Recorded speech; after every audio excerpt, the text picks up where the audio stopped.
Buenas tardes, hermanos, muchas bendiciones y pues continuamos con el estudio de la puerta de los caballos que nos ha llevado ya varias semanas. Gracias a Dios que nos ha llevado todo este tiempo para poder explicarlo de una manera más clara. No importa que nos lleve pues varios estudios, lo importante es desglosar y entender, puesto que la puerta de los caballos hace referencia a una armadura, a una postura, a una actitud, a un carácter, a un abandono del orgullo, a un abandono de actitudes y una sustitución de valores, una sustitución de antivalores por valores. Muy bien. Vamos a comenzar, hermanos, orando y dándole gracias a Dios por todas nuestras bendiciones y para luego continuar con el estudio. Yo doy gracias a todos aquellos que estuvieron pendientes de las prédicas y asimismo de los estudios. Y son de gran bendición para cada uno de nosotros. Hay que compartirlas, hay que hacer que se extiendan estos estudios y que lleguen a la mayor cantidad de gente posible para que el nombre de Dios sea exaltado y nosotros crezcamos en madurez para el servicio de la honra y la gloria de nuestro Dios. Vamos a orar. Bendito Padre, gracias te damos porque pues hemos entendido la necesidad tan grande que tenemos de ti, y ayúdanos a no inflar oraciones y que sean nada más peticiones que salen directo de nuestros corazones. Gracias, Señor, porque pues nos permites analizar, nos permites poder alcanzar personas a través de este medio, y te damos gracias, Señor, por todos aquellos que no hemos sido contagiados, y te pedimos por los que ya han sido contagiados por este virus. Te pedimos que nos des prudencia, sabiduría, inteligencia y nos sigas cubriendo con tu poderoso mano. En el nombre de Cristo Jesús, Señor, gracias por eso. Quitamos todos los velos que no nos permitan ver y entender este estudio. Ayúdanos a alcanzar el entendimiento, porque es lo que tú quieres que tu pueblo adquiera. Entendimiento para poder salir avante ante cualquier circunstancia y situación. En el nombre de Cristo Jesús, Señor. Amén. Muy bien, hermanos.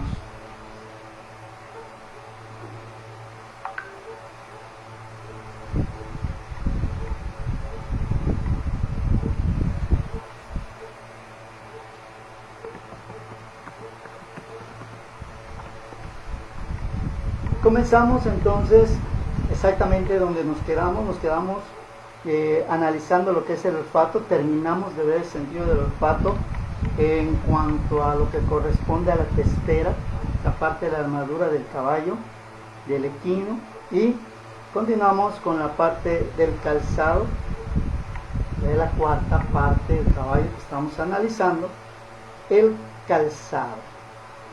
El calzado del caballo para la batalla es una herradura. La herradura, hermanos, viéndolo desde el punto de vista de todos los que conocen sobre caballos, vamos a analizar. La herradura, para estar sujeta a la parte del caballo, a la uña del caballo, lleva 7 clavos. ¿Sí? La herradura debe de cambiarse cada determinado tiempo y la herradura tiene ventajas y desventajas. Hay situaciones que los caballos presentan que, al ser constantemente equipados por una herradura, sufren desventajas en cuanto si alguna situación de enfermedad les siguiera, un virus o algo le llegara a entrar en la parte de las pezuñas, pues es más difícil tratarlos porque han sido pues trabajados con la parte de la herradura o equipados con la herradura durante mucho tiempo y no han tenido un calzado virgen, por así decirlo, un calzado desnudo o un calzado natural, vamos a decirlo así, ¿no? Pues vamos a analizar cuáles serían esas ventajas y desventajas de un caballo herrado o de un caballo descalzo, ¿sí? Hay que analizar las ventajas e inconvenientes de cada una de ellas. Ventajas de tener herradura es que te protege contra un exceso de desgaste. Cuando un caballo es usado de manera constante, es como el zapato, cuando lo usas para todo, durante todo el día, sufre o termina, mejor dicho, su periodo de uso porque se desgasta. Lo mismo sucede con la herradura, lo mismo sucede con las pezuñas, con las uñas del caballo. Entonces, una de las ventajas que tiene la herradura es que protege del desgaste e impide el contacto directo con el suelo. Al impedir este contacto, se adquiere una desventaja, que es ya no puede tener el tacto directo o natural con el suelo con el cual está persiguiendo. ¿Por qué le llamo ahorita desventaja? Porque el caballo natural, el caballo descalzo, al estar caminando sobre un camino, sobre un monte, sobre un valle, puede percibir ciertas vibraciones que le pueden advertir de un peligro natural, que con una herradura es un poquito más difícil que el caballo pueda sentir esta advertencia. Si estamos analizando muy bien estas simbologías y estos ejemplos que estamos haciendo, vamos a dar cuenta de que prácticamente en el mundo espiritual el calzado del Evangelio tiene prácticamente la misma función que una herradura en el caballo. El calzado del Evangelio nos separa del mundo, por lo tanto nos desconecta o nos debería de desconectar del tacto con el mundo, con todo lo que es banal, con todo lo que es envidia, con todo lo que es vanidad, con todo lo que es todas esas situaciones negativas que como seres humanos, nosotros naturales, carnales, pues andamos en busca de, ¿sí? Al adquirir el calzado del Evangelio, el apresto del Evangelio, nosotros automáticamente estamos separados de este mundo natural, estamos separados de estas desventajas, entre comillas, pero estamos llevando ese proceso de santificación. Y si recordamos, la palabra santificación quiere decir apartado. Por tanto, ya vamos entendiendo la importancia que tiene esta puerta en el mundo espiritual. Al poner la herradura en el caballo, se sufre una separación de lo que es el contacto con el mundo, con el piso, y ya no hay ese tacto que se tenía antes cuando el caballo estaba descalzo. Lo mismo es con un guerrero, con un soldado romano. No podía ir descalzo porque tenía que tener un calzado firme, un calzado fuerte, un calzado establecido y preparado para esa batalla, para esa caminata larga, y eran calzados especiales que tenían hasta como acabados de clavos abajito, como tachuelitas, para que no derrape el guerrero cuando estaba en batalla. No podían darse el lujo de derrapar, de resbalar, porque eso para ellos significaba la muerte. Entonces el calzado tenía estas protuberancias metálicas que impedían que se resbale el guerrero. Ahorita los voy a enseñar un poquito en lo que es un dibujo para poder tener una mayor amplitud de entendimiento en cuanto a esta situación. Muy bien. ¿Cuál sería otra ventaja de la herradura en el caso del caballo? Suprime o impide que el dolor que se pudiera tener en la parte de abajo de la uña del caballo sea mayor. ¿Qué significa esto?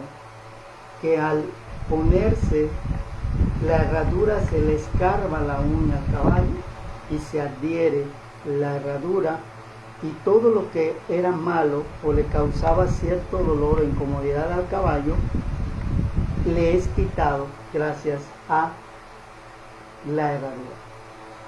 El calzado del Evangelio para nosotros los cristianos espirituales, al estar analizando la palabra, al estar analizando el Evangelio, al estar analizando la Escritura, lo que estamos haciendo nosotros es alejándonos, separándonos de un sufrimiento que vamos cargando, de unas cargas que vamos teniendo por los afanes de la vida, y también de situaciones de maldición impuestas por nuestros padres, por nuestros pecados o por la ignorancia de hacer algo que desconocíamos.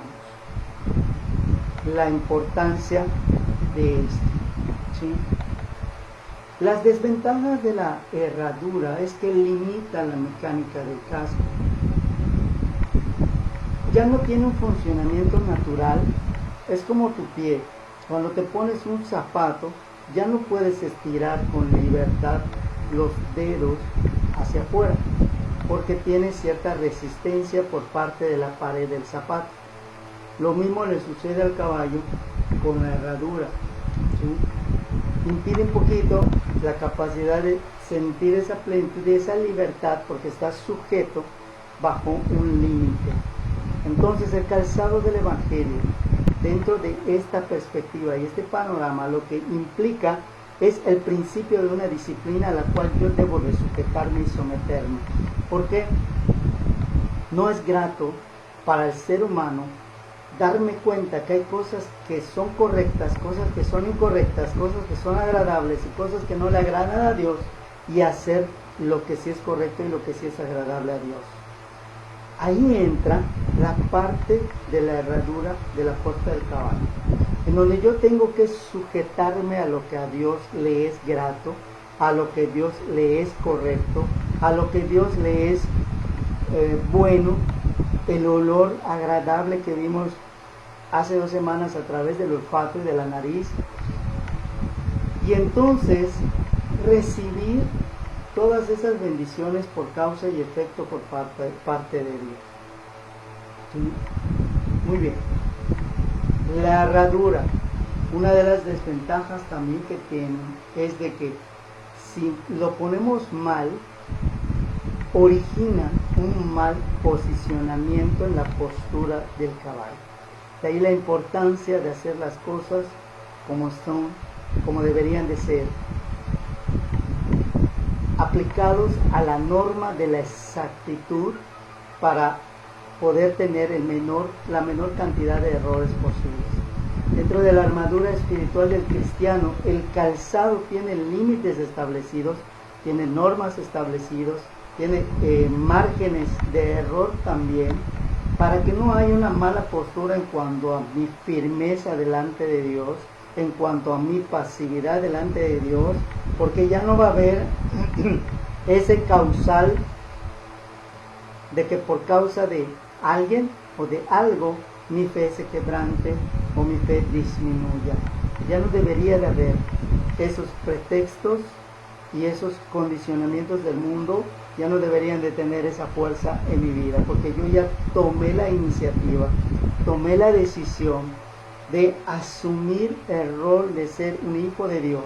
Y lo que conlleva el ser un hijo de Dios es que Dios, al que ama, disciplina, entendiendo por disciplina conjunto de normas establecidos para seguirlos de acuerdo a la voluntad de Dios. Muy bien. Continuando con esto,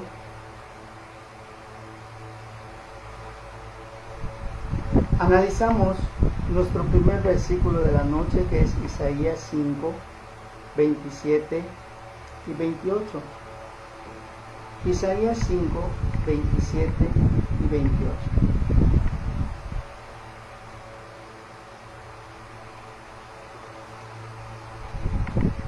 Dice la palabra: no habrá entre ellos cansado, ni que vacile, ninguno se dormirá, ni le tomará sueño, a ninguno se le desatará el cinto de los lomos, ni se le romperá la correa de sus zapatos.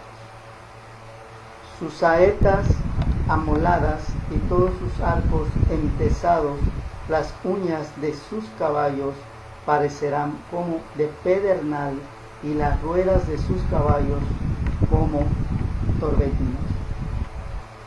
Muy bien, está hablando de que cuando el caballo ya está listo para la batalla, uno de los elementos más firmes que tiene es el calzado, es la herradura.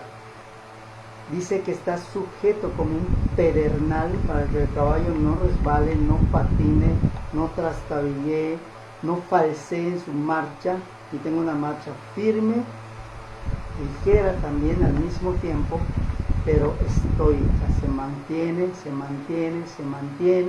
en esa constancia y en esa perseverancia. Muy bien.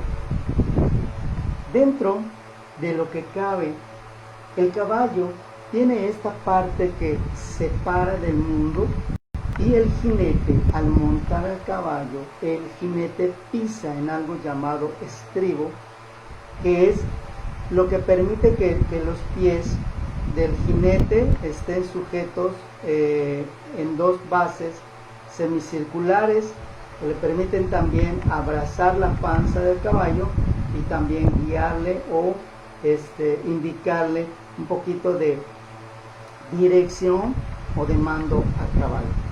¿Sí? Vamos a analizar Juan 17.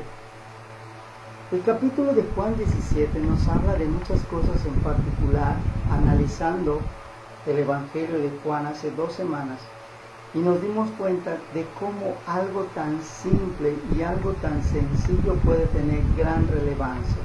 La importancia de la simpleza de Juan radica en que si somos como niños, entenderemos las grandes y maravillosas cosas que nuestro Padre Celestial tiene para con nosotros. Muy bien.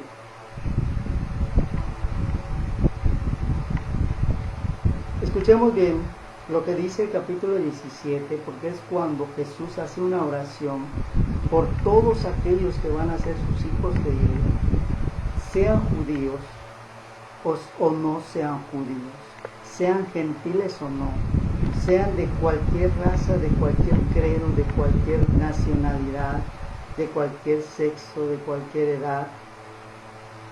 Y aquí no está haciendo Dios acepción de personas, como muchas personas han tratado de darle esta connotación a Dios. Dice: estas cosas habló Jesús, levantando los ojos al cielo, y dijo: Padre, la hora es llegada, glorifica a tu Hijo, para que también tu Hijo te glorifique a ti. Si analizo esto, el Hijo tiene que ser glorificado por el Padre. Esta sería una causa para que el efecto sea que el Hijo pueda glorificar al Padre en consecuencia. Muy bien, ¿qué significa? Yo debo de ser glorificado por Dios para que yo pueda glorificar al Padre y darle la honra y la gloria. ¿De qué manera yo puedo ser glorificado? Entendiendo que la gloria que se le va a dar a la creación no es la misma que se le da al Creador. La gloria que la creación puede recibir es una segunda oportunidad, es cuando los velos se le van a romper, es cuando el entendimiento le va a llegar, y es cuando tiene la disposición de ser diferente, cuando tiene la disposición de dejar las cosas que no son agradables a Dios y dejar ese doble pensamiento de que estoy con cristianos, me comporto con cristianos, estoy con el mundo, me comporto como los del mundo. Esa actitud de doble ánimo, de doble fuente, no le es agradable a Dios. Entonces, la forma en que tú y yo vamos a ser glorificados es que Dios nos revela los puntos que tenemos que cambiar para pedirle la ayuda a Él y cambiarlo juntamente con Él, no dejarle ni esperar, ni pedir, ni clamar que Dios te cambie tu situación en la cual Dios jamás te puso. Entonces, Dios no nos quita consecuencias, nos ayuda a superar cada una de ellas. Dice aquí, ahora yo ya entendí. Lo que yo ya entendí, sea mucho o sea poco, es lo que me va a servir para glorificar a Dios, en lo mucho o en lo poco, según la medida de la fe con que yo haya entendido las cosas. Dios nunca te va a exigir algo de lo cual tú nunca hayas entendido. Él no es injusto. Versículo 2 dice, como le has dado la potestad de toda carne, para que dé vida eterna a todos los que le diste. Potestad de toda carne. Comenzando con mi carne, voy a glorificarme en mi carne, porque ya no voy a dejar que mi carne decida por mí, ni me direccione, ni me lleve a lugares en donde no quiero ir, donde no debo de estar, escuchando cosas que no debo de oír y participando en cosas que no debo de participar. Versículo 3, esta empero es la vida eterna, que te conozcan el solo Dios verdadero, solo hay un Dios verdadero, y a Jesucristo, el cual has enviado. Yo te he glorificado en la tierra, dice Jesús, he acabado la obra que me diste que hiciese. Ahora pues, Padre, glorifícame tú cerca de ti mismo, con aquella gloria que tuve cerca de ti antes, fíjate qué bonito, antes que el mundo fuese. Y ahora podemos entrar en la situación, en el paradigma de decir, ¿y esto cómo lo aplico a mi vida? ¿Sí? Versículo 4. Acabado la obra que me diste que hiciese. Acuérdense que la puerta del caballo sirve para cerrar un ciclo y comenzar otro. En el momento que yo termino y acabo la obra en la puerta de los caballos, es porque ya tomé una decisión permanente y ya renuncié a mi libre albedrío y he decidido seguir a Cristo por encima de todo. Ya no hay un libre albedrío. He decidido seguir un solo camino y el otro camino ya no es una opción. En el momento que yo tengo las dos opciones, todavía tengo mi libre albedrío y el cual yo no he tomado ninguna decisión. Porque cuando tú has tomado una decisión, el otro camino, la otra vía, ya desaparecieron de tu mente, de tu vida y de tu cuerpo y de tu ser. Muy bien, dice acá, antes que el mundo fuese, ¿cómo puedo aplicarlo a mi vida? Antes de que yo tuviera manos, tuviera pies, tuviera ojos, tuviera cuerpo, era apenas un cigoto, una mancha de sangre de 2 células, una de mi padre, una de mi madre, pero ya estaba yo allí. Antes de que yo fuese con la forma que ahora tengo, allí estaba, ¿sí?, el poder de Dios. Y antes de que yo fuese formado, Dios me deja a mí la capacidad de dones para poder luchar contra todo lo que la vida, el mundo, pecado, Satanás, mis padres, la herencia, la maldición, han hecho de mi vida. Estoy equipado para salir adelante. Y entonces yo le pido a Dios, entonces yo le clamo a Dios para que Él me muestre lo que tengo que hacer, porque yo ya estoy equipado para romper todas esas ataduras, todas esas cadenas y todos esos velos que me impiden ver una realidad como tal. Y dice, he manifestado tu nombre a los hombres que del mundo me diste. Tuyos eran, me los diste, y guardaron tu palabra. Ahora han conocido que todas las cosas que me diste son de ti. Y acá este versículo podría dar a entender el hecho de que Dios sí hace acepción de personas, porque aquí dice que las personas que Dios dio, o sea que hay personas que Dios no dio. Muy bien, ¿a qué se refiere esto? Recordemos que Dios es omnisapiente y sabe quiénes al final van a decidir por seguir a Dios. Y sabe también quiénes, a pesar de todos los intentos que haga Jesucristo, a pesar de todos los intentos que haga la iglesia, a pesar de todos los intentos que hagan el Evangelio, de todos los intentos que hagan todos los hermanos misioneros, predicadores, aún así no van a aceptar a Cristo. Entonces, Él se adelanta y dice: todos los que tú me diste, todos escucharon, todos aceptaron, todos creyeron, todos estuvieron dispuestos a cambiar, todos estuvieron dispuestos a renunciar y alejarse de lo que era impuro para volverse puros y agradables, santos para ti. Dice el 7: ahora han conocido que todas las cosas que me dices son de ti, porque las palabras que me diste las he dado y las recibieron y han conocido verdaderamente que salí de ti y han creído que tú me enviaste.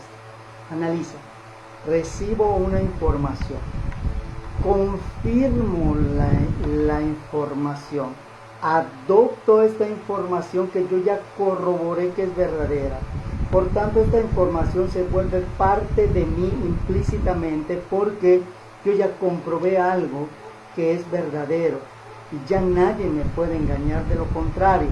Y como yo ya lo comprobé, como yo ya lo descubrí, como a mí me interesó investigar, por tanto forma ya parte de mí, y entonces ya no hay otro punto que me haga debatir la misma situación. ¿Qué significa esto? El quebrantamiento del libre albedrío por la decisión correcta de seguir a Cristo, con los argumentos y el entendimiento adecuados de que ya sé por qué sigo a Cristo, ya sé para qué sirvo a Cristo, y ya sé cuándo sigo a Cristo, y ya sé por qué estoy haciendo a un lado mi vanidad, y ya no me importa cómo me ven, ya no me importa la imagen que percibe el mundo de mí, sino que me importa que vean la imagen de Cristo en mí, que vean lo grato y lo agradable de Dios en mí. Y entonces ya no tengo que cuidarme de la apariencia ni de la conveniencia, porque todo yo me convierto en un ser de luz que simplemente su función va a ser brillar. Esta es la parte maravillosa de esta puerta. Dice, la parte central de este capítulo es cuando dice: yo ruego por ellos, en un verbo presente, en un presente que no deja de ser, porque dice: yo ruego por ellos, no ruego por el mundo, sino por los que me diste, porque tuyos son. Muy bien. En este presente del cual se está hablando, me está diciendo que está orando por algo, que se está separando de algo. Y en la puerta del caballo precisamente es lo que nos ayuda a la santificación. Montarnos en el caballo, espiritualmente hablando, significa que yo empiezo un proceso de santificación, separándome del mundo que ya no es agradable a Dios, separando del mundo que es corrupto, que ya está corrompido por el pecado, y empiezo a ser una persona totalmente diferente, y la Biblia ya me llama un extranjero, ¿sí?, de este mundo, porque el Dios de este mundo tiene a todos los que viven dentro de este mundo, los tiene cegados, con velos, con vendas, para que no se den cuenta. Y entonces este verbo que está en presente se vuelve un presente continuo y perfecto, en el cual esa oración se posterga, se posterga, se posterga, se posterga, se posterga, y todos los días tiene una causa y un efecto esta oración. Es una oración que se repite como eco en el mundo espiritual, y que tiene ciclos y ciclos y ciclos y ciclos, en donde Dios nos está abriendo una puerta, y es donde Él está golpeando la puerta y llamando a través de esta oración. Yo ruego por ellos, no por el mundo. Estoy rogando por ellos, los que viven en el mundo, los que fueron engañados por el mundo, los que fueron lastimados por el mundo, los que fueron malditos por causa del mundo. Yo por ellos vine y por ellos estoy permaneciendo a la puerta, tocando y llamando. Dice aquí, y ya no estoy en el mundo. O sea, Jesús, porque ya cerró su ciclo, yo ya no estoy en el mundo, mas estos están en el mundo, y yo a ti vengo. Padre Santo, a los que me has dado, guárdalos por tu nombre, para que sean una cosa como también nosotros somos, hasta que seamos uno. Es lo que está diciendo Jesús. Esta oración va a terminar su efecto hasta que todos seamos uno, hasta que todos los que me acepten delante del Padre seamos uno, hasta que vayamos en ese rapto depositados en las manos de Él y seamos depositados ahí en ese lugar esperando que Cristo termine todo lo que tenga que hacer en la tierra para que luego juntamente con Él vayamos a presencia del Padre. Dice, cuando estaba con ellos en el mundo, yo los guardaba en tu nombre, a los que me diste yo los guardé, y ninguno de ellos se perdió, sino el hijo de perdición, para que la escritura se cumpliera. Mas ahora vengo a ti, y hablo esto en el mundo, para que tenga mi gozo cumplido en sí mismo. Yo les he dado tu palabra, y aquí, hermanos, es donde entra el calzado. No me he olvidado de qué estamos viendo. Aquí es donde entra el calzado. En el mundo espiritual diría esto: yo les he dado sus zapatos para que caminen en un mundo contaminado y no se manchen y no se contaminen, para que su pie descalzo no toque lo inmundo, porque lo inmundo no lo toco yo. Dice, porque no son del mundo, como tampoco yo soy de este mundo. No ruego que los quites de este mundo, sino que los guardes del mal. Fíjate, ¿qué es lo que está pidiendo Dios? Jesús está pidiendo que con base a ese calzado que nos está dando para no pisar el lugar que es inmundo, ¿sí?, nosotros recibamos una cobertura espiritual por la cual el Padre nos va a proteger debajo de sus alas. Dice, no son del mundo, como tampoco yo soy del mundo, y lo vuelve a reiterar Jesús. Santifícalos en tu verdad, santifícalos, sepáralos de la mentira. Y de ahí la importancia de empezar una disciplina. Si yo estoy acostumbrado a decir mentiras, tengo que alejarme de todo aquello que me incite a decirlas. Tengo que dejar de ver cosas que me inciten a decirlas. Tengo que dejar de escuchar cosas que me inciten a decirlas. Tengo que dejar de visitar lugares que me inciten a decir mentiras. Y así lo aplicamos en todos los pecados para ser gratos y agradables y dispuestos a Dios. Escucha bien. Santifícalos en tu verdad. Ahí Dios, Jesucristo, está haciendo una argumentación. Santifícalos en mí, porque yo soy el camino, la verdad y la vida. Santifícalos. Para que puedan caminar este camino, les acabo de dar un calzado especial.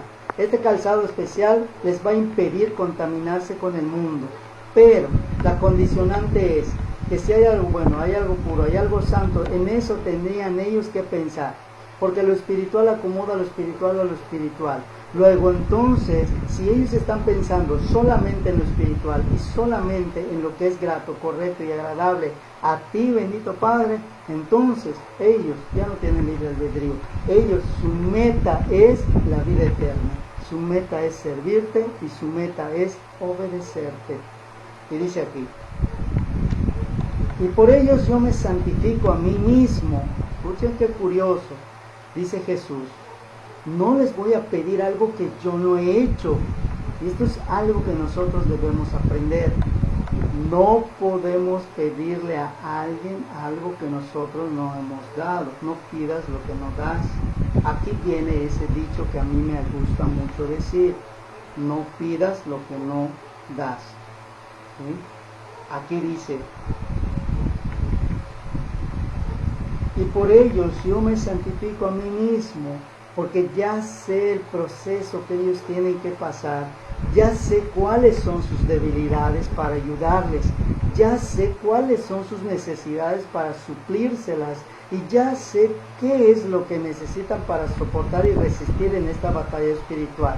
Por ende, lo que necesitan se encuentra en Efesios, la armadura espiritual.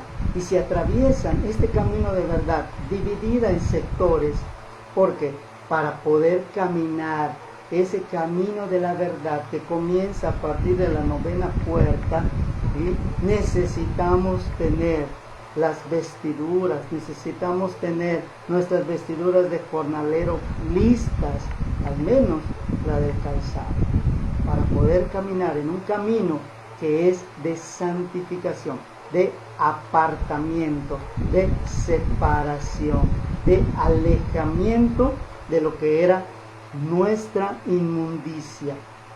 Y cuando digo nuestra inmundicia, no es lo mismo que yo diga mi inmundicia que la inmundicia del hermano, de la hermana, del vecino, de la vecina, porque cada uno tiene una inmundicia totalmente diferente. Luego entonces cada uno tiene que alejarse de su propia inmundicia. Dice aquí: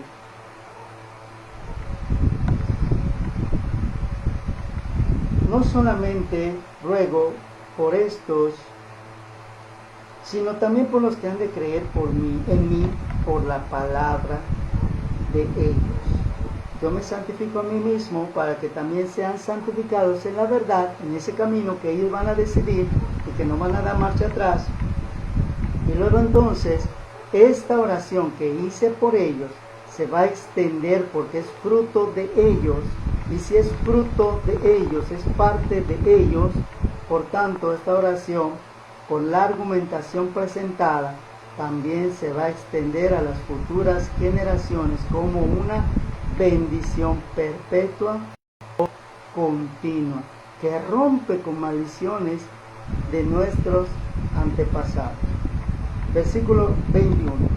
Para que todos sean uno. Otra vez lo vuelvo a decir: como tú, oh Padre, en mí y yo en ti. Y está hablando de una comunión.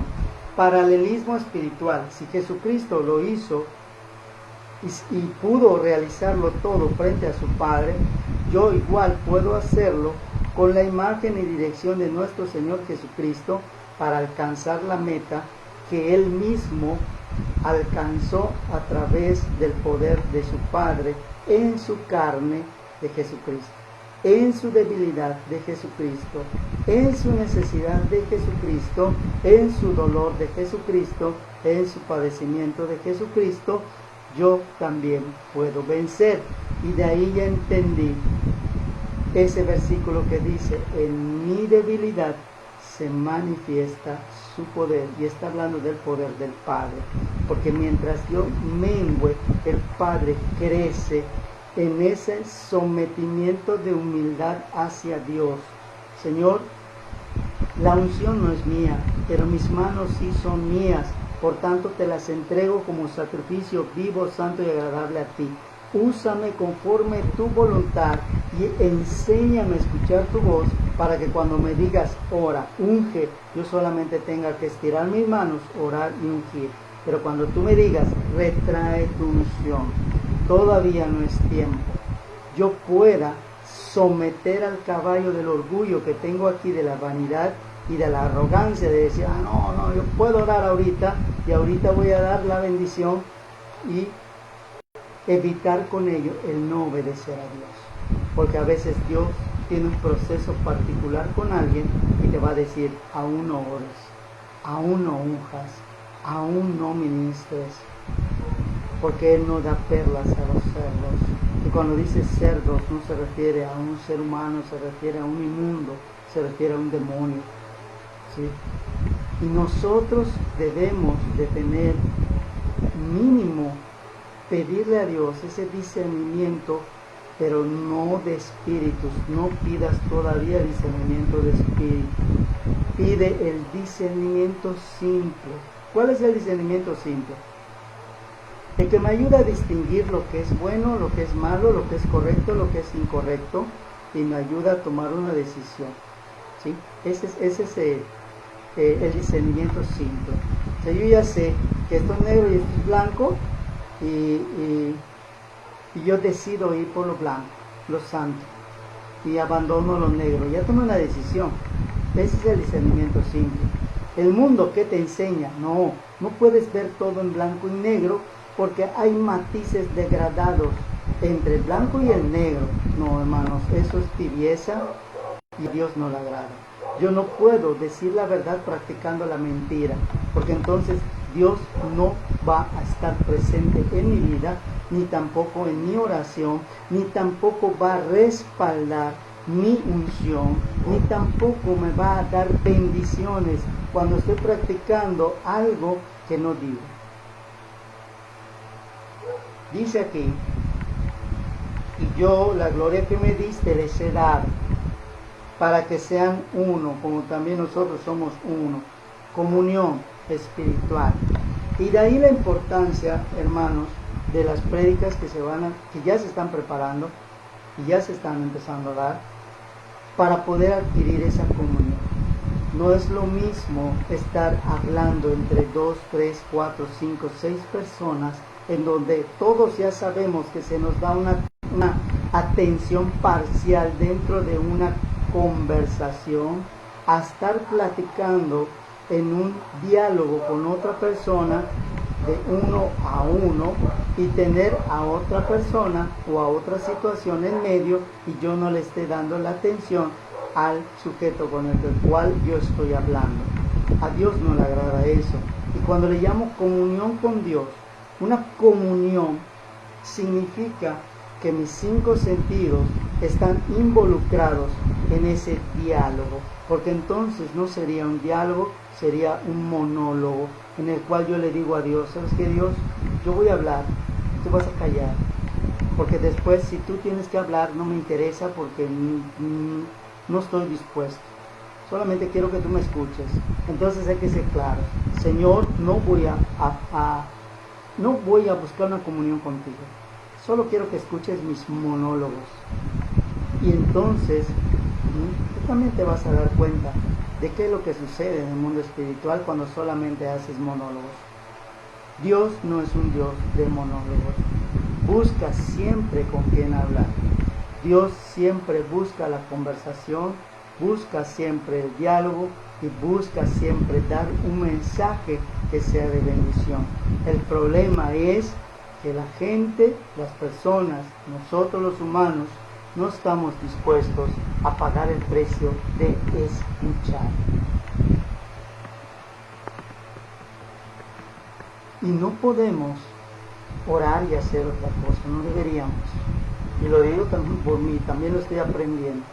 ¿Sí? Antes era muy fácil hacer 2 cosas al mismo tiempo y creer que estoy orando, y engañarme que estoy haciendo lo correcto. No, pero Dios se merece el tiempo sublime, ¿sí?, de decir: Señor, somos 2, vamos a conversar. ¿Sí? Muy bien. ¿Qué significa la palabra comunión? Unión de 2 cosas o de 2 personas que tienen en común muchas cosas. Cuando yo busco una comunión con Dios, quiere decir que para que yo pueda tener una comunión con el Padre, tengo que aceptar al Hijo. Si no acepto al Hijo, no puede haber una comunión, porque acuérdate lo que dice la Biblia: si yo rechazo el sacrificio de su Hijo, prácticamente estoy rechazando al Padre, porque el Padre fue el que mandó al Hijo a morir por mí. No, Jesucristo se mandó solo. El Padre mandó al Hijo a morir por mí. Y esa muestra de amor no fue de Jesús, fue del Padre. Dice: Él dio a su Hijo unigénito para que todo aquel que en Él crea tenga vida eterna.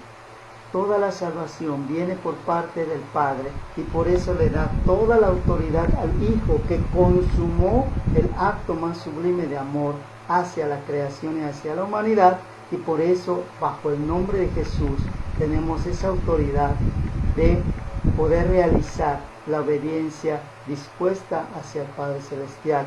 Si yo niego al Hijo, niego al Padre. Entonces no puedo hacer esto. Y cualquiera que me negare delante de los hombres también será negado él delante del Padre. Fíjate qué curioso, fíjate qué terrible. Dice, yo en ellos y tú en mí para que sean consumadamente una cosa. Fíjate, hasta ahorita ya dijo 3 veces, hasta que seamos una cosa. Aquí dice consumadamente. Ya no hay de dónde elegir, porque ya hice mi elección, ya tomé mi decisión y sigo el camino de lo que mi decisión me marcó por voluntad propia. Lo que tú vives a partir de tienes entendimiento, lo vives porque tú quieres. No le puedes echar la culpa a Dios. Lo que tú vives, lo vives porque quieres. Hay opciones. Si hay opciones en tu vida, tienes opción de tomar una decisión diferente. Si te mantienes en la decisión que tomaste, aún sabiendo que es incorrecta, lo que vives es porque tú así lo quieres. Dice, Padre, aquellos que me has dado, quiero que donde yo estoy, ellos también estén conmigo para que vean mi gloria que me has dado, por cuanto me has amado desde antes de la constitución del mundo. Y de acá parte el hecho de que Jesucristo ahorita está haciendo moradas ahí justamente para que veamos la gloria que el Padre le dio a Él y seamos partícipes de su gloria, así como también fuimos partícipes de su dolor y de su sufrimiento en vida al llevar el Evangelio a través de las operaciones del Espíritu Santo de Dios. Versículo 25. Padre justo, el mundo no te ha conocido, mas yo te he conocido, y estos han conocido que tú me enviaste. Parece un juego de palabras. Empezamos. El Padre envió al Hijo, el Hijo le muestra el resplandor del Padre a la creación cree en el Hijo, y a través de esa fe hacia el Hijo, el Padre se revela y hace un ciclo completo en donde el entendimiento se desplaza a través de una divinidad que fue humana y que entiende nuestra necesidad y nuestro sentir. En otras palabras, Dios fue empático y se puso en nuestros zapatos a través de Jesucristo y sabe de qué pie cojeamos para darnos la solución a nuestros problemas acorde a lo que cada uno haya vivido. Por eso Jesús es el mediador e intercesor único que hay entre el Padre y la creación. Versículo 26 y último dice, y yo les he manifestado tu nombre y lo manifestaré aún para que el amor con que me has dado esté en ellos y yo en ellos. Y aquí, hermanos, entra otro versículo que es una promesa y dice que donde hay 2 o más en mi nombre, yo allí estaré.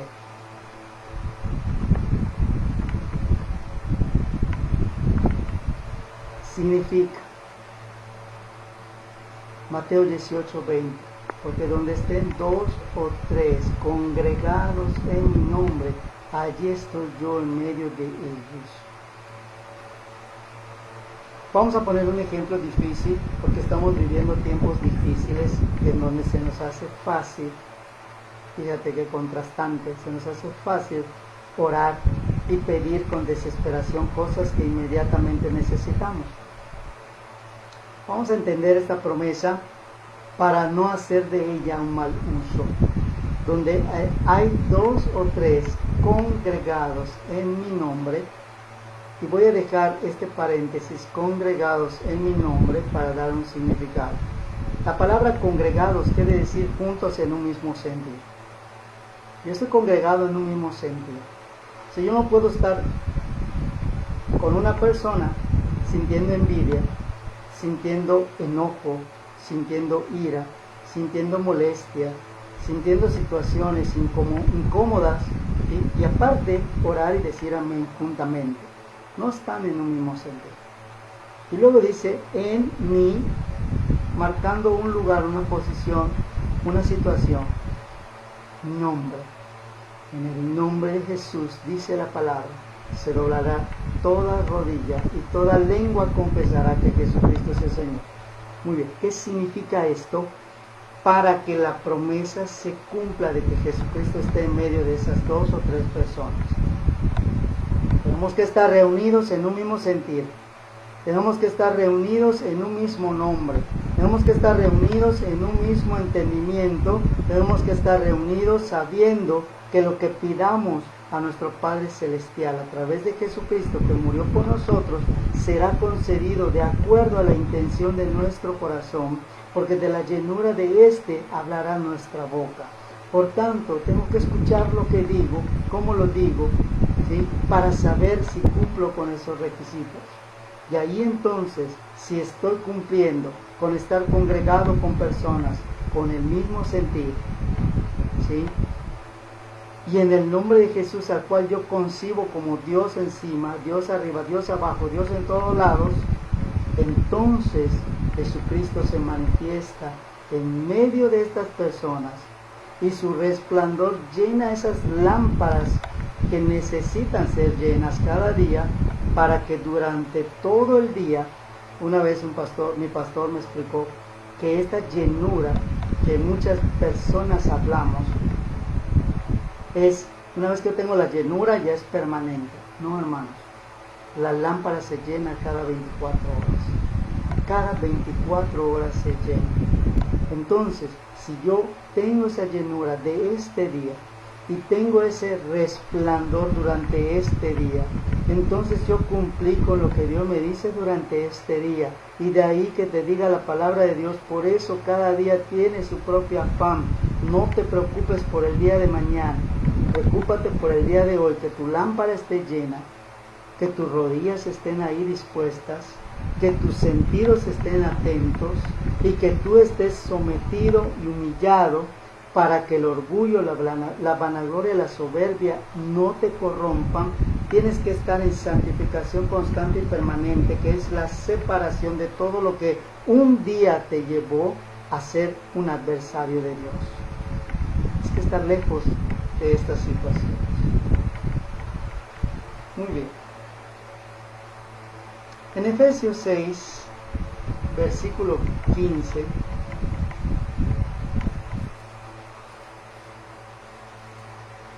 nos dice así: y calzados los pies. Cuando leemos el capítulo 6 de la armadura de Dios, a veces no le damos la connotación adecuada, porque lo leímos de corrido y parece que automáticamente aparece una armadura la cual ya está puesta y estamos listos para la batalla. Pero entre versículo y versículo hay un proceso que requiere el saber qué es, para cuándo es, ¿sí? Y saber cuál es la fuerza de cohesión que lo va a mantener unido a mí. Versículo 15. Calzados los pies. Nos habla de un presente perfecto en donde el hecho está realizado y ya no puede dar marcha atrás.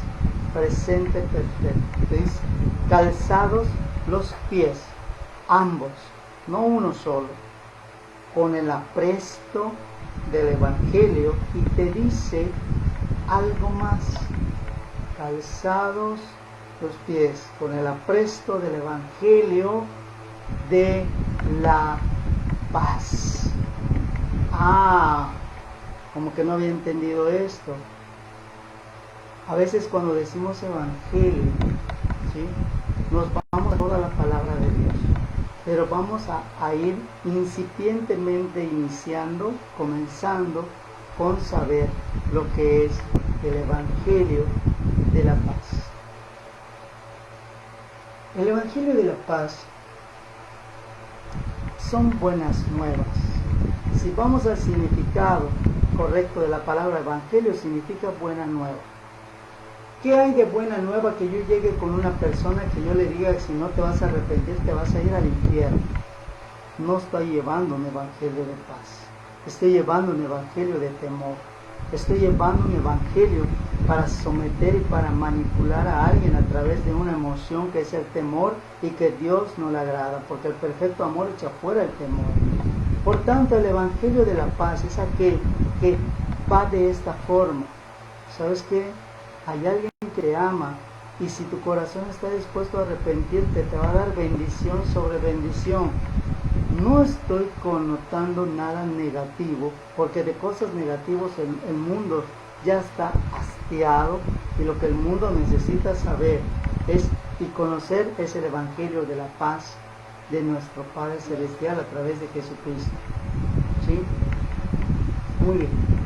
Vamos a dar algunos ejemplos de lo que es el evangelio de la paz a través de Mateo, Marcos, y vas a escuchar la diferencia. ¿Sí? Mateo 4:23 dice esto: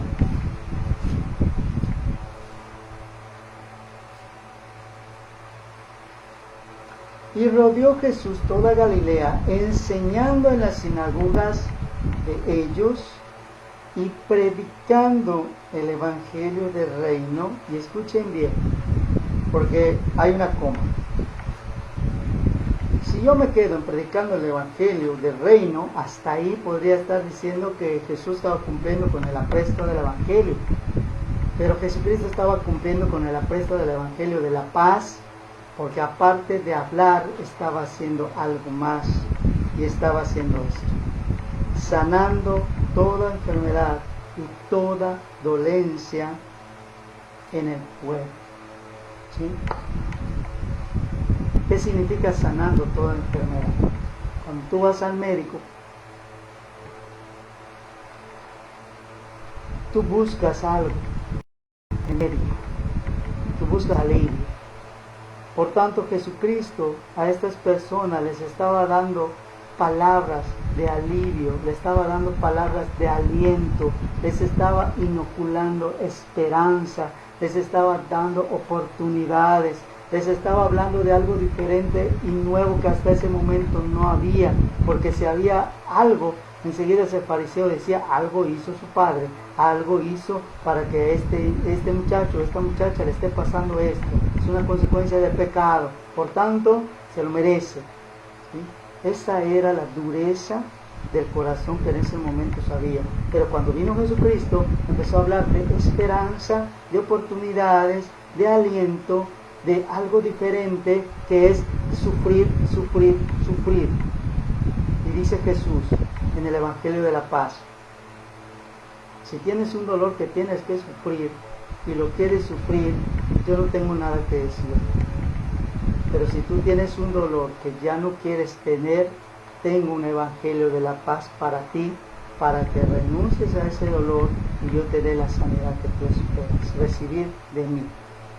En esto se resume el evangelio de la paz. ¿Sí? En no decir palabras ásperas. Hay algo curioso: la lengua del ganado, al que conoce la lengua del ganado, es como una lija, es áspera. Y la lengua del cristiano tiene que ser blanda, tiene que ser suave. La blanda respuesta quita la ira, de ahí viene eso, porque la respuesta viene de la lengua, viene del corazón, de ahí se viene la intención, de ahí se viene la palabra. ¿Sí? Y dice en Marcos 1:1: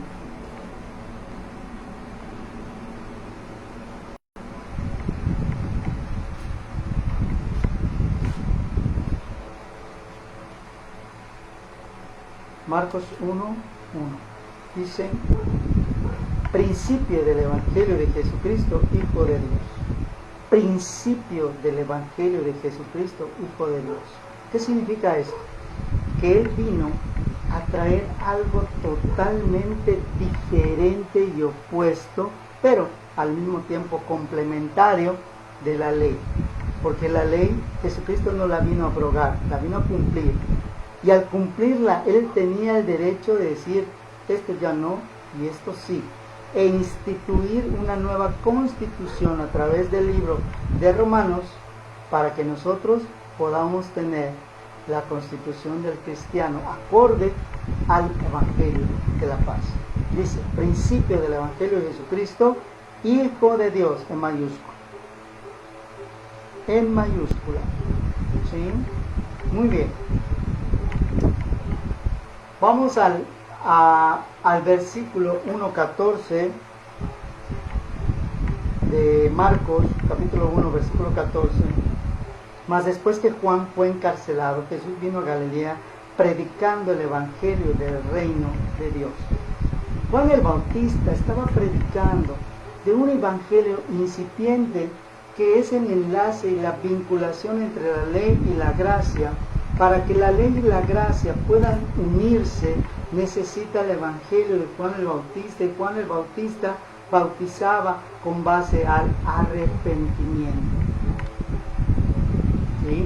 Entonces, ley, proceso que sigue, me arrepiento y llego a la gracia, y si ya llegué a la gracia, ya no hay ley, porque ya atravesé ese puente de ojo por ojo y ahora estoy bajo la gracia.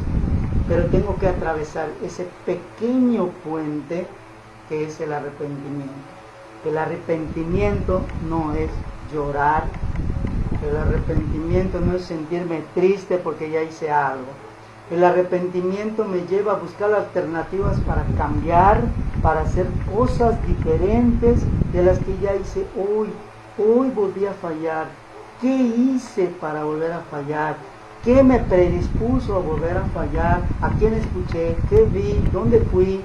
Para que me pueda motivar a fallar. Y entonces empieza una verdadera transformación de cambio. Porque empiezo a estar atento, empiezo a estar dispuesto y empiezo a usar mi mente para pensar, analizar todas las circunstancias que me llevaron para caer donde no debía haber caído. Muy bien.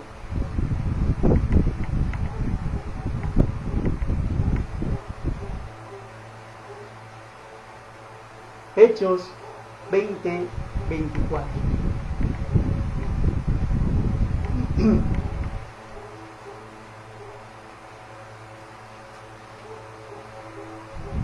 Dice, mas de ninguna cosa hago caso, ni estimo mi vida preciosa para mí mismo, solamente que acabe mi carrera con gozo y el ministerio que recibí del Señor Jesús, para dar testimonio del Evangelio de la gracia de Dios.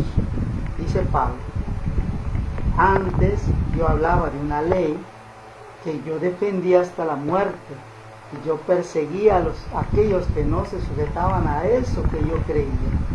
Mas ahora me arrepiento por no haber entendido el Evangelio, mas ya lo entendí. Ahora, como ya lo entendí, lo que le estoy pidiendo a Dios es poder terminar esta carrera con gozo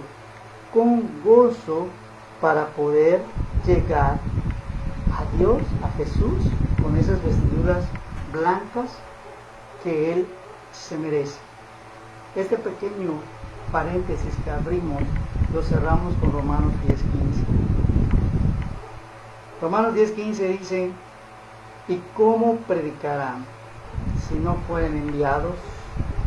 Como está escrito, cuán hermosos son los pies de los que anuncian el Evangelio de la paz, de los que anuncian el Evangelio de los bienes. Y esta palabra bienes no se refiere a cosas materiales, se refiere a las bienaventuranzas. Bienaventurados, ¿sí? A esos bienes se refiere, ¿sí? Pero escucha muy bien el versículo 16. Mas no todos obedecen al Evangelio. No todos obedecen al Evangelio, ¿sí? 14, versículo 14 dice, ¿cómo pues invocarán a aquel en el cual no han creído? O sea, regresamos al punto de donde hay dos o tres. ¿Cómo voy a invocar a Dios si ni siquiera creo que es Dios, ni siquiera creo que tiene la potestad de cambiar lo que puede cambiar, hacer lo imposible, porque Él es el Dios de lo imposible? Si no lo creo, ¿cómo voy a invocar su nombre? Como si Él viniera a acercarse a mí sabiendo que yo no tengo fe. Dice, ¿y cómo creerán aquel de que no han oído? ¿Y cómo oirán sin haber quien les predique? Pasa algo curioso con esto, hermanos, que cuando hay quien predica, cuando hay quien instruya, cuando hay quien enseñe, cuando hay quien aconseje con la verdad, lo que hacen es desechar este consejo, esta enseñanza, esta prédica, porque no se adapta al estilo de vida contemporáneo en el cual todo es conveniencia, en el cual todo es apariencia, y la verdad es una verdad que no solo incomoda, sino que molesta y es desagradable y lastima. Entonces me estoy dando cuenta de algo. El Evangelio de paz tiene una condicionante. Si no la hablo con la verdad que requiere, mejor no la debo de hablar. Si no hablo el Evangelio de la paz con la verdad, es mejor que no la hable, porque entonces sería un címbalo que retiñe, en donde mi testimonio deja mucho más que desear que lo que mis palabras dicen. Lucas, capítulo 10, versículo 4. Lucas es un libro que se basa mucho en el arrepentimiento. Lucas era un lustrado, Lucas era un doctor, era un médico. Te vuelvo a recomendar la película que está en Netflix sobre Pablo, el misionero. Ahí donde se ve esa comunión con Lucas y Pablo en los últimos días de Pablo. Lucas 10, versículo 4 dice: no lleves bolsa, no lleves alforja, ni calzado, y a nadie saludes en el camino. Y a cualquier casa donde entres, primero decir paz.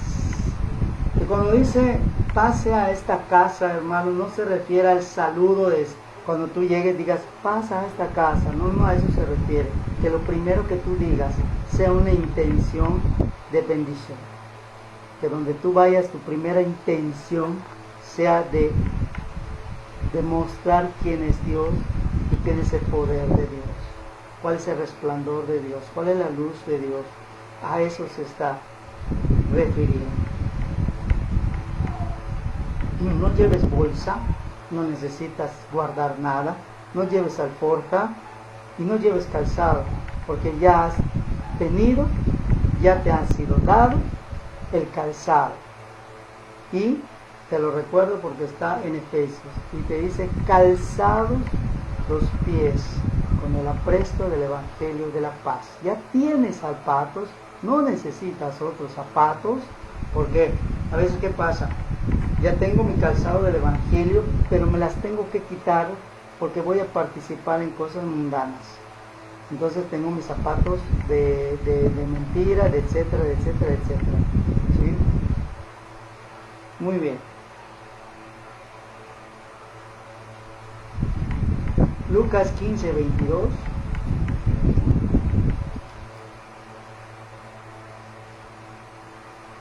Mas el padre dijo a sus siervos: sacar el principal vestido y vestirle y ponerle un anillo en su mano y zapatos en sus pies. De todos estos elementos ya hemos hablado durante el transcurso de las puertas.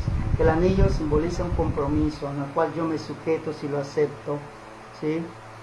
Si yo acepto un anillo, me condiciono al compromiso al cual yo estoy sujeto, ¿sí? Y los vestidos son las vestiduras blancas, el cual el único compromiso y responsabilidad que yo adquiero es mantenerlo limpio. Y si se ensucia, lavarlo, limpiarlo, ¿sí? Muy bien. Y zapatos en sus pies. Aquí comienza algo que me enlaza y me vincula al siguiente elemento, el cinturón de la verdad.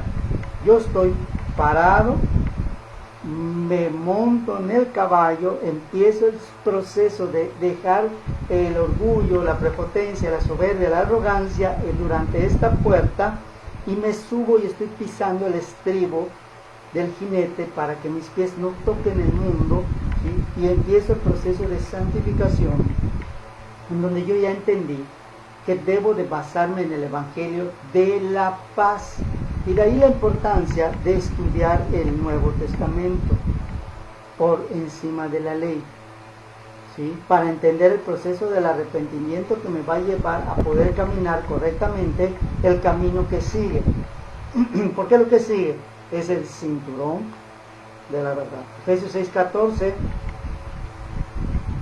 dice, en lo que es el equivalente del caballo, el cinto de la verdad se conoce como la flanquera, en donde va sujeta la montura del jinete, pero también parte de la armadura, la testera y la parte del resto de la armadura del caballo, ¿sí? Muy bien, Efesios 6:14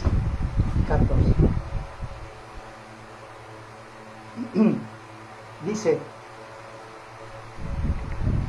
estad pues firmes, ceñidos vuestros lomos de verdad y vestidos de la cota de justicia. Bueno, nada más vamos a ver ceñidos vuestros lomos de la verdad. Antes de eso hay una palabra que es firmeza, ¿sí? Si yo me voy al significado de la palabra firmeza, voy a entender algo. ¿Qué necesito, ¿sí?, para poder estar ceñido con la verdad? Muy bien. Firmeza es una cualidad de lo que es estable y no se mueve. Algo que está inamovible. Algo que está puesto en un simiente, ¿sí?, con una voluntad inquebrantable y una constancia para realizar algo. Esto es la firmeza. Una voluntad inquebrantable y constancia en la realización de algo. Y aquí es donde empieza a cobrar fuerza la esperanza.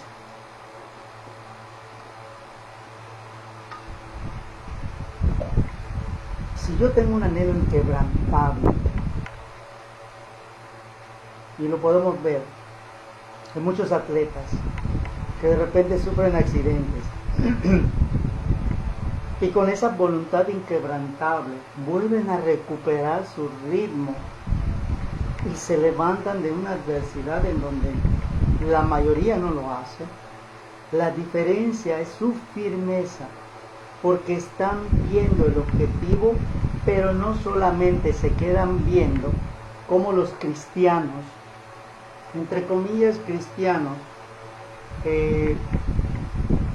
futbolistas, vamos a poner un ejemplo, que solamente 22 jugadores están jugando y pueden haber hasta 5,000 personas en un estadio solamente viendo, criticando, juzgando. Mira, él pateó esto, se lo debió haber pasado a esta persona, mira, él no defendió, mira, este medio no dio bien el pase, ese portero hubiera hecho esto. 5,000 personas criticando lo que esos 22 personas tienen el valor de estar ahí jugando un juego en el cual saben que se pueden equivocar, en el cual saben que sus intenciones de su corazón pueden fallar, y en el cual también conocen que pueden trastabillar y cometer errores, pero se están arriesgando a jugar un juego en el cual pueden ganar, pueden perder.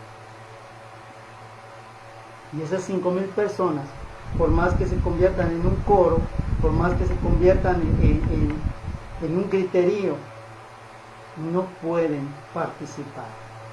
¿Qué les estoy diciendo con esto? Desafortunadamente, la Biblia establece un número que no está determinado. Una tercera parte de la humanidad se va a salvar. Y se va a perder 2/3 partes. No porque Dios así lo dice, no porque la Biblia así lo dice, sino porque la gente ya no quiere hablar del Evangelio de la paz, porque tiene miedo al que dirán, porque tienen miedo, ¿sí?, a que pierdan cosas, porque tienen miedo a que la gente les juzgue, le critique, los rechace, los haga a un lado.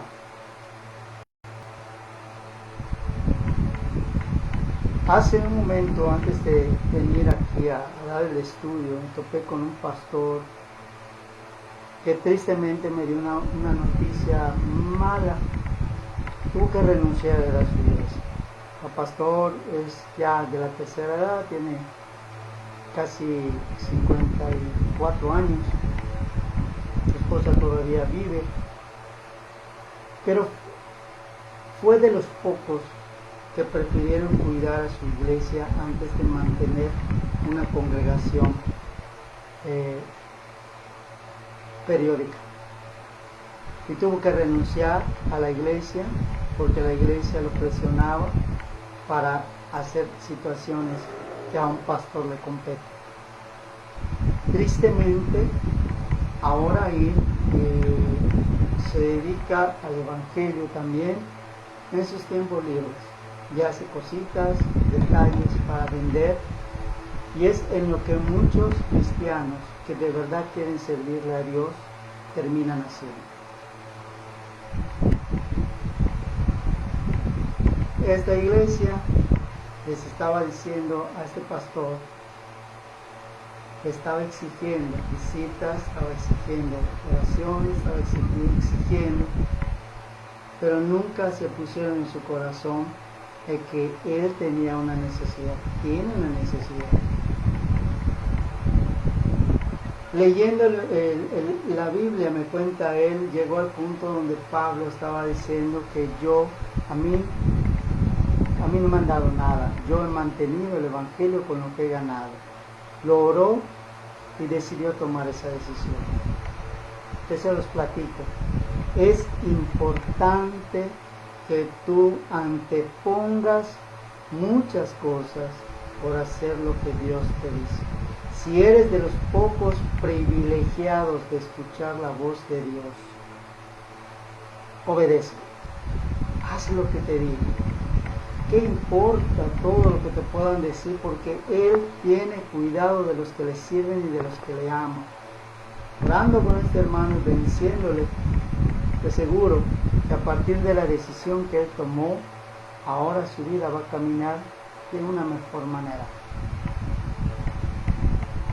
Sigue bendiciendo la obra a través de tus oraciones. Ora por todos aquellos que no pueden darle un seguimiento espiritual a las personas por la situación que se está viviendo.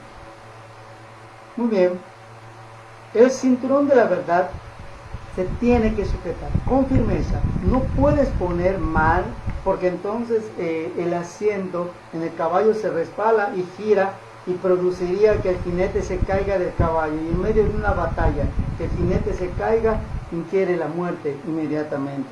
Vamos a ver qué me dice Primera de Pedro 1:13 sobre esta situación. Y Primera de Pedro hace referencia a una situación en particular que ahorita vamos a ver. Primera de Pedro 1:13.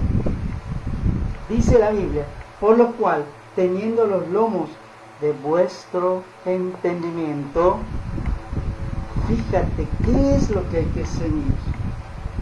¿Qué es lo que hay que ceñir? Ceñidos. ¿Con qué? ¿Con qué se ciñe? Hermano, apúntalo, hermano, grábalo, hermano, escríbelo. Algo que tengas que hacer, pero no se te olvide este versículo.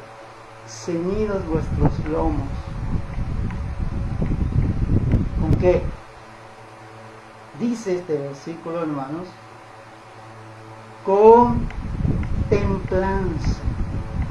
Con templanza, y me lleva a un ciclo que anteriormente teníamos desarrollado, que lo vamos a desarrollar antes del estudio de los dones. Con templanza, esperad perfectamente en la gracia que os es presentada cuando Jesucristo os es manifestado, como hijos obedientes, no conformándonos con los deseos que antes teníais, estando en vuestra ignorancia, sino como aquel que os ha llamado es santo, sed también vosotros santos en toda conversación. A mí me sorprende cómo es la palabra de Dios. ¿Sabes por qué me sorprende? Porque te lo está diciendo clarito. En entendimiento, templanza, conversación, pero antes de ello debo tener la firmeza. Y la firmeza es una voluntad inquebrantable y la constancia para que yo realice algo, pero no moverme de lo que yo ya decidí. Si quiero cambiar, voy a cambiar, me cueste lo que me cueste, haga lo que tenga que hacer, tengo que cambiar, debo de cambiar y quiero cambiar, porque no es lo mismo querer que el hacer. Yo puedo querer ir a México en un año. Pasa un año, ¿qué pasó? No que querías ir a México, no, yo todavía quiero. ¿Y qué hiciste para poder viajar? Nada, tuviste un año para ahorrar un pesito, 2 pesitos, no lo sé, o a lo mejor trabajar o buscar un trabajo en algún lado para que tu jefe te transfiera a ese lugar y ya te ahorraste, ya estás en México. Pero algo se puede hacer. Y para mí, siempre hay una manera de buscar las cosas para que se realicen, moviendo las consecuencias y las circunstancias de tal manera que Dios siempre pueda cumplir su voluntad a través de cualquier circunstancia adversa o favorable. Entonces, firmeza. ¿Tengo la firmeza? Y me voy a Efesios. ¿Tengo la firmeza? No, pues no puedo ceñir mi lomo. Y ese es el problema. Le digo, Señor, ayúdame con el apresto del Evangelio, y se me olvida la palabra de la paz. Señor, ayúdame a ceñir mis lomos, pero se me olvida la firmeza. Y no puede haber una cosa sin la otra. No puede haber una cosa sin la otra. ¿Ves? Muy bien, vamos a volver a leer. Dice: por lo cual, teniendo los lomos de vuestro entendimiento, y para entender algo, ¿sí? Mira, cuando yo empecé a estudiar inglés, era un concepto, estamos hablando de hace más de 30 años, en donde no había las facilidades que ahorita tenemos, no había las estrategias que ahorita tenemos, no había las facilidades que ahorita teníamos. Muy pocos sabían inglés y había escuelas en el centro en las cuales tú tenías que transportarte, tomar una hora de la clase, regresar a tu casa y repasar todo lo que en esa hora habías visto. Si alcanzabas a juntar para la clase, pues ya tenías para tu clase. Pero también tenías que juntar para el camión de ir al centro y de regreso a tu casa. Y había personas que no teníamos esa capacidad de poder tener eso. O era tu clase o era tu transporte. Y al principio yo no lo había entendido. Y me iba caminando, tomaba mi clase, regresaba caminando a la casa. Y me quedaba con la idea de que ¿por qué estoy aprendiendo algo que no lo entiendo? ¿Por qué estoy aprendiendo un idioma que a lo mejor nunca lo voy a usar? Y empecé a llenarme de argumentos que me estaban convenciendo de dejar de estudiar una lengua diferente. Y un día me tocó de oportunidad que una persona extranjera me hizo una pregunta en inglés, la cual pude entender y pude contestar. Y entendí algo, y esa es la palabra que yo quiero dejarte, y por eso estoy haciendo esta ilustración. Entendí algo. Mientras más conozca uno, más dispuesto para hacer la voluntad de Dios va a estar. Más oportunidades va a tener de desarrollar un mejor evangelio de la paz aquí en esta tierra. ¿Sí? Entendiendo eso, sabrás que cada oportunidad que tú tengas la puedes aprovechar o la puedes tirar a la basura. Eso depende de ti, depende de mí. Y empecé a entender, y empecé a aprender. Y ya no veía el esfuerzo de ir y de regresar como un sacrificio, sino que lo veía como parte de poder conseguir algo que yo me estaba ahora sí que ganando. ¿Sí? Muy bien. Dice aquí, ceñidos con templanza y caigo en la cuenta de que primero me está diciendo Dios que yo debo de ser, tengo que someterme, tengo que estar en silencio, y en parte ahorita me dice que para caminar en la verdad tengo que ser templado. Y para ser templado, hermano, quiere decir que la gente me va a provocar, que las situaciones me van a cuestionar, que la gente me va a presionar para sacar lo peor de mí. Y la templanza es, a pesar de la presión ejercida sobre una superficie o una cosa, la cosa no cambia ni se amolda. Simplemente el objeto no deja de ser lo que es por más presión que se le ejerza. Yo no voy a dejar de ser cristiano por más presión que se me ejerza. Yo no voy a insultar por más insultos que me digan. Yo no me debo de enojar por más personas enojadas que me traten a mí durante el día. Yo no debo de dejar de ser cristiano ni ser la imagen de Jesucristo. Esa es la templanza. Saber que mi voluntad está inquebrantable en ser imitador de Jesucristo y que lo que pase afuera no me compete. O sea, es tu enojo, no es el mío. Es tu ira, no es la mía. Es tu mentira, no es la mía. En el cual convencido estoy de la decisión que tomé, por tanto estoy firme en ello y por tanto dispuesto a caminar en una verdad que no a todos les va a agradar, pero que es necesaria para mi vida, para que yo pueda cambiar y ser la criatura que se merece mi Creador.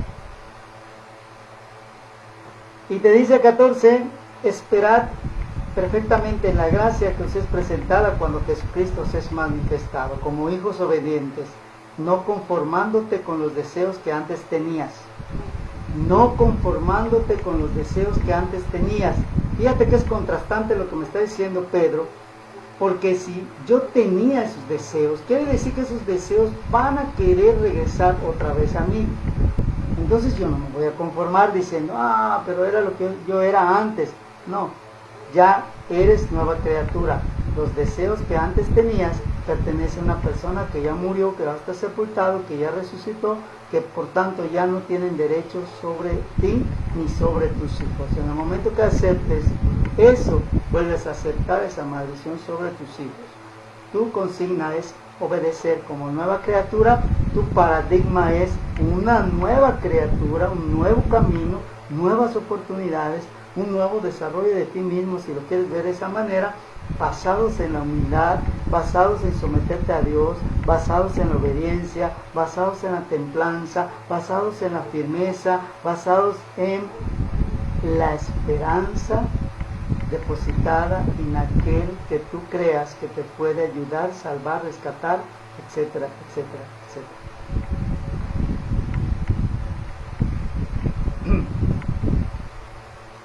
El Salmo 32, versículo 1 al 7, nos habla de la flanquera.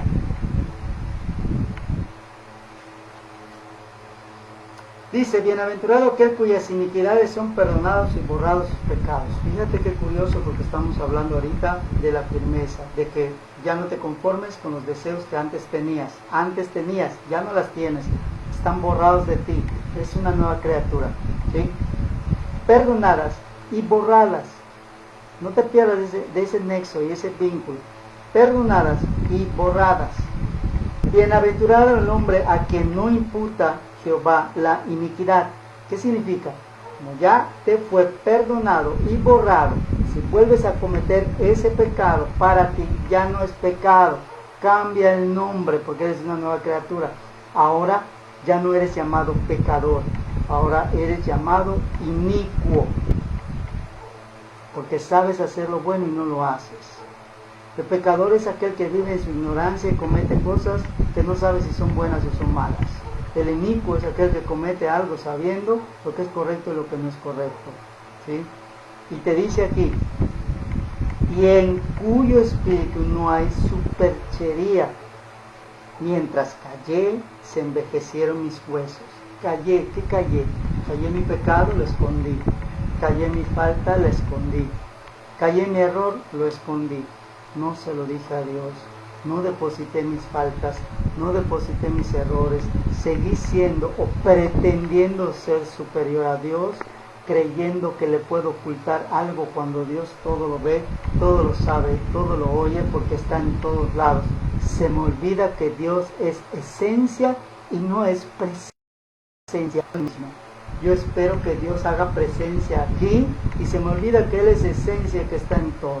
Entonces, ahí es donde yo debo de ir cambiando mi perspectiva de mi sapiencia. Dice, en mi gemir todo el día, porque de día y de noche se agravó sobre mí tu mano. Se volvió mi verdor en sequedades de estío. Selah. Mi pecado te declaré y no encubrí mi iniquidad. Este es el primer paso que debemos hacer para regresar al buen camino. Tengo que decirle a Dios constantemente mis pecados que ya están cometidos con base a una iniquidad. Confesaré, dije, contra mí mis rebeliones a Jehová. Ya no estás pecando contra los demás, estás pecando contra ti mismo porque puedes perder la vida eterna que Dios con el amor y sufrimiento de Jesucristo te depositó. Y tú perdonaste la maldad de mi pecado, Selah. Por esto orará a ti todo santo en el tiempo de poder hallarte. Cuando decimos todo santo se refiere a todo siervo que ha comprendido y entendido el Evangelio de la paz. Y una de las premisas de la intercesión es orar por la gente inicua vea su pecado. Porque estamos pidiendo a Dios que la gente que es luz vuelva a encender su foco. Esa es una de las premisas de la gente que ora por alguien. Señor, bueno, si nunca ha sido salvo, Señor, muéstrale a este pecador, muéstrale su pecado, ilumínalo con tu palabra. Pero si ya conoció a Cristo y se apartó, Señor, no permitas que su iniquidad siga nublando su mente y su emoción. Muéstrale a través del Espíritu Santo que mora en él y resplandece con fuerza, formando esas ascuas de fuego sobre esos pensamientos negativos que tiene, para que vuelva a ti, a los caminos tuyos, y te sirva y se arrepienta. No estoy orando nada condenatorio, hermanos. Estoy orando con el Evangelio de la paz. Dice aquí, versículo 7, tú eres mi refugio, me guardarás de angustia, con cánticos de liberación me rodearás. Selah. Ya volví a estar en cuentas con Dios, ya puedo otra vez recuperar lo que había perdido. Juan 17:17 es un versículo que ya leímos, pero que entra dentro de este contexto. Juan 17:17 dice, santifícalos en tu verdad, porque tu palabra es verdad. Esto que tú ves, hay gente que lo considera un libro filosófico, un libro poético, un libro histórico, es todo lo que acabamos de decir. Pero se convierte en la palabra de Dios en el momento que yo tomo cada palabra como una verdad que me puede cambiar mi vida. En ese momento se convierte en la palabra de Dios. Cuando yo la tomo con el respeto de leer algo para que yo lo entienda, se convierte en la palabra de Dios. En el momento que yo lo leo para buscar alternativas de ser diferente, se convierte en la palabra de Dios que restituye. En el momento que yo lo leo con la esperanza de que me dé firmeza, porque no tenemos la firmeza, y eso es algo que hay que entender, recordando que la firmeza es la voluntad inquebrantable y la constancia para realizar algo, ¿sí? No lo tenemos, porque el Dios de este mundo nos ha vuelto flojos, apáticos, dudosos, inconstantes, mutables, cambiamos a cualquier viento de doctrina, y debemos de pedirle a Dios la templanza y la firmeza. Señor, dame firmeza, esa voluntad inquebrantable de que lo que yo entienda, lo entienda bien, para que nadie me mueva de lo que acabo de entender. ¿Sí? Capítulo 16 de Juan, versículos 7 y 8 dice, pero yo os digo la verdad, os es necesario que yo vaya, porque si yo no me fuese, el Consolador no vendría a ustedes, mas si yo fuese, y cuando Él viniere, redarguirá al mundo de pecado, de justicia y de juicio. ¿Sí? fíjate, si yo estoy buscando a Jesús, pero no he buscado la llenura del Espíritu, todo lo que yo diga no redarguye a nada, no redarguye al pecado del mundo.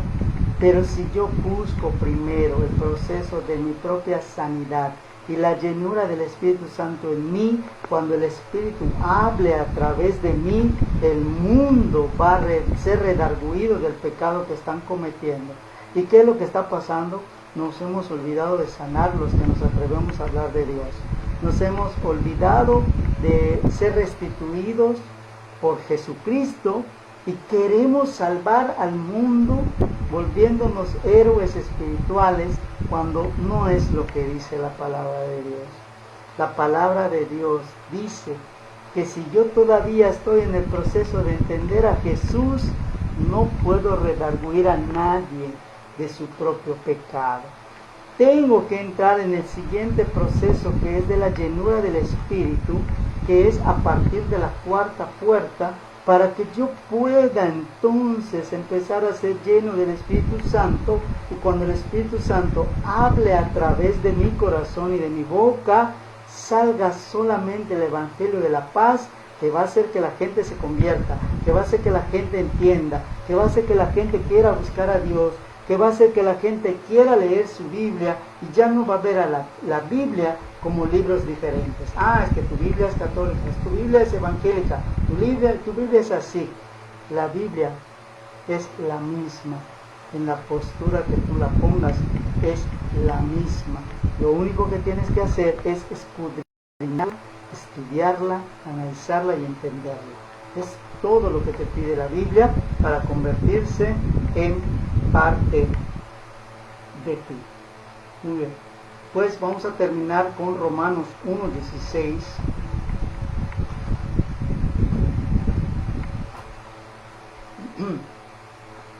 Para que con la coraza de la justicia y la oración enlacemos con la novena puerta. Romanos 1:16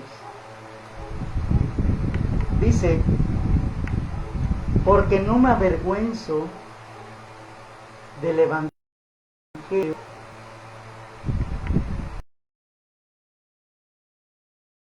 porque es necesario a todo aquel que cree, al judío primeramente, y también al griego, porque en él la justicia de Dios se descubre de fe en fe. Y aquí vemos otra vez el proceso de los tres niveles de fe. Mi primera fe, la creencia e ideología. La segunda fe, la que me lleva de haber escudriñado mi fe y mis creencias, mis hábitos, mis tradiciones, las desbarato y las convierto en una fe diferente. Una fe la cual yo ya comprobé que es así, ¿sí? Como está escrito: mas el justo vivirá por la fe.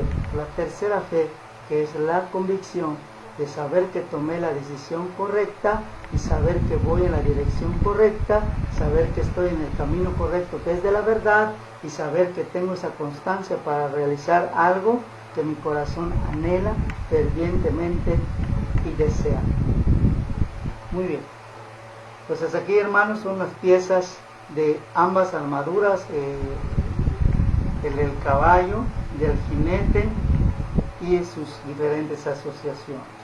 Yo te invito a la próxima semana para que veamos la novena puerta.